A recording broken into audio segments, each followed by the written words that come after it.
Meet the 1999.5 Nissan Pathfinder. This car has been my daily driver since 1 year ago today, yesterday. We got it all done, and I really like the way the car looks, and even with his battle scars, still proves to this day how great and reliable of a car it is. And it's got a little bit for every part of the trip. What's up, guys? It's Armor98 here with another video. This one is going to be a review of my 1999 Nissan Pathfinder.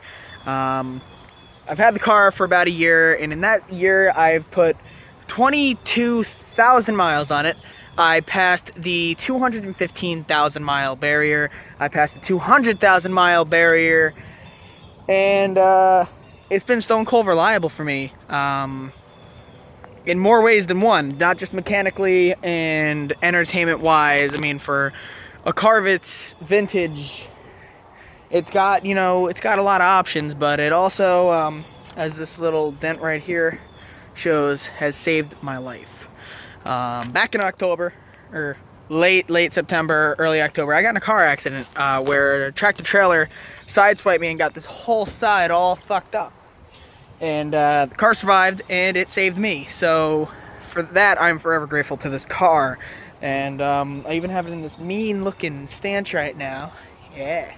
But we're going to go over a few of the rather hilarious things with the car, as well as just taking it for a ride so that you guys can, just get a feeling on how it handles and all that. Of course, I will have the phone in my trusty phone holder in there to show that I'm safely recording, because you don't want to record while driving.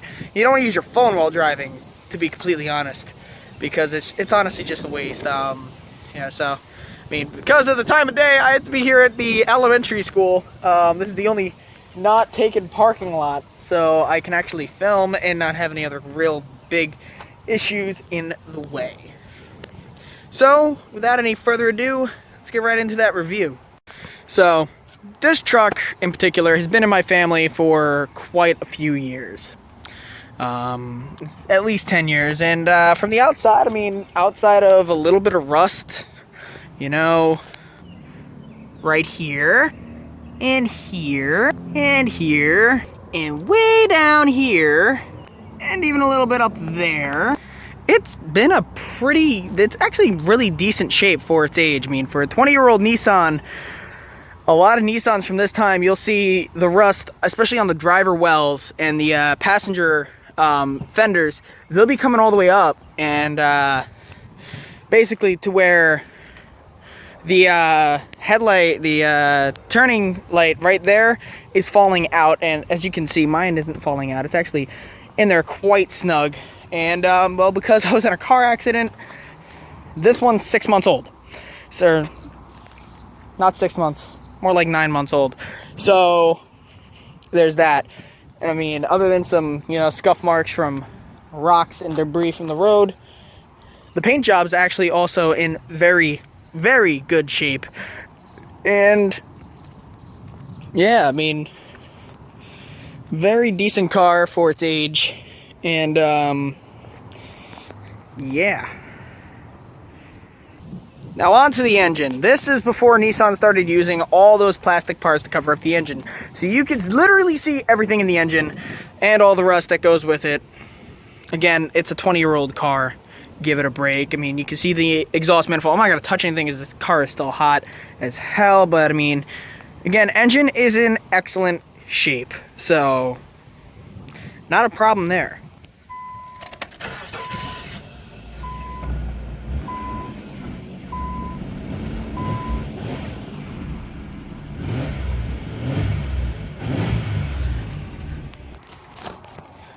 It still sounds good for its age. It really does. Sounds awesome for its age. Just had the exhaust that, again, we've had some work done to the car.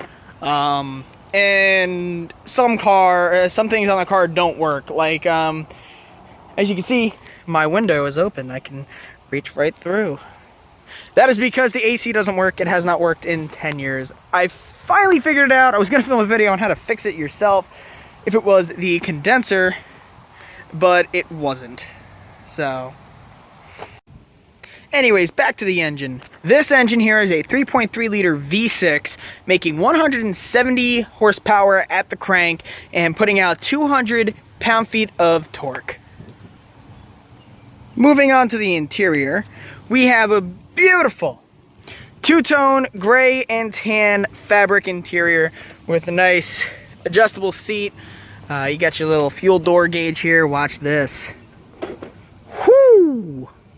Anyways, it's got a pretty standard gauge cluster. I mean, it's digital, as you can see right in here. And yeah, so it's pretty nice. It tells me exactly how many miles I have. It even gives me 2 trips worth.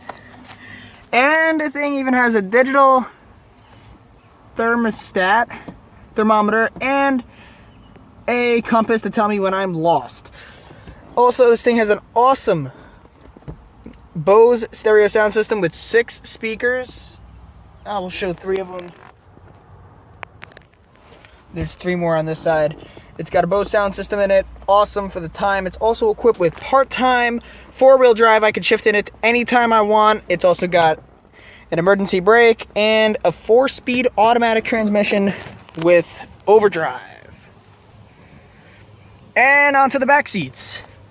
Now, you have 2 cup holders up front. I mean, these are small cup holders. They're not going to hold more than a 44-ounce soda. So if you're a big soda enthusiast, not the car for you unless you're going to go and buy those bigger cup holder adapters. It does come with 2 additional cup holders down here and another cigarette lighter socket for you to charge your phone. Also in the back, you got a little armrest for when you want to sit down in comfort and just look at the front. And if you're looking for a car with cargo space, let me tell you, this has got cargo space. You put those seats down, I don't know how much cubic feet you got. I really could give care less about that. All I know is I moved my entire dorm room in 1 trip from Providence to New York. So it's got enough cargo room. And when you're done putting your cargo in, it's got a nice little cargo concealer. I don't know what this is called. Let me know down in the comments below.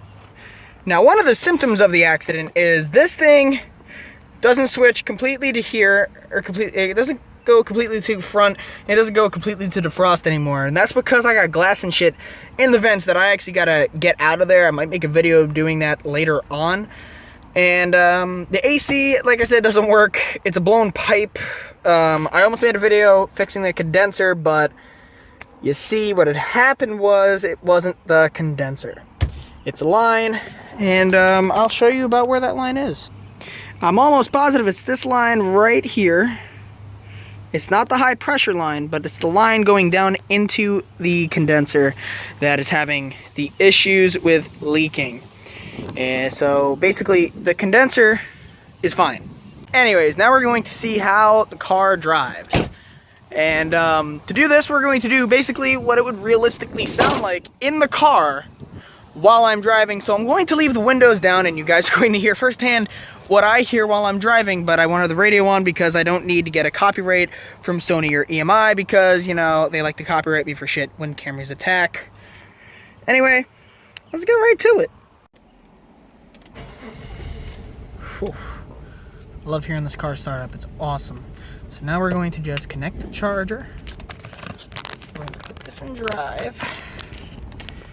And I'm going to show you what it's like to drive every day in the Pathfinder. Now again, I love this car to death. Everything's closed. Let's put that sunroof up a little bit, get a little nicer in here. I mean, granted, it's 82 degrees in here, so it does sound really nice. I do love the sound of this car. It's absolutely awesome. So grateful I was able to get this. So thank you, Dad, for that. But yeah, so we're just gonna head out the elementary school, and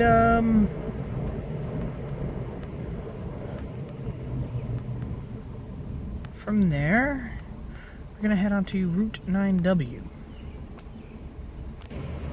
Alright, sorry I had to go around a little bit of a roadblock there, but now I should be good.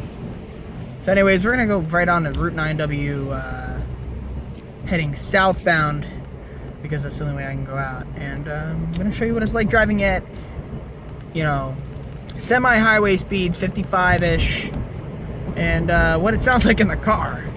But again, overall, I'm very glad I have this car, because if I had any other car, I'd probably be bored with it already. And this car, I'm excited to drive it every day. So, here we go. It's gonna get windy in here, guys.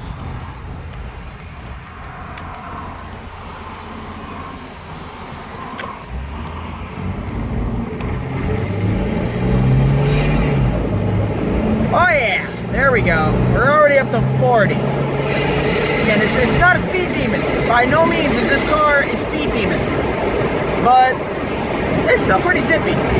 So this is what it's like in the car at 59 miles an hour. I am going a little over the speed limit. And now we're going to turn back in through town and go back up towards my house.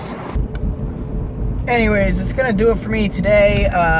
If you liked the review, let me know in the comments down below. Again, this is just a one-year review of me with my daily driver, my everyday car, my only car. And while some of it was meant to be comical, like the rust spots, all in all, this is probably one of the best cars I've ever driven. And I have driven a few cars in my time. I've driven a few cars. So anyways, drop a like on the video if you liked it, dislike it if you didn't like it, leave a comment telling me how I can improve the videos. Yeah, man, just hope you enjoyed the video, and I hope you enjoyed me sharing my car with you guys. Until next time, Armor98 is signing out. Don't forget to keep it classy.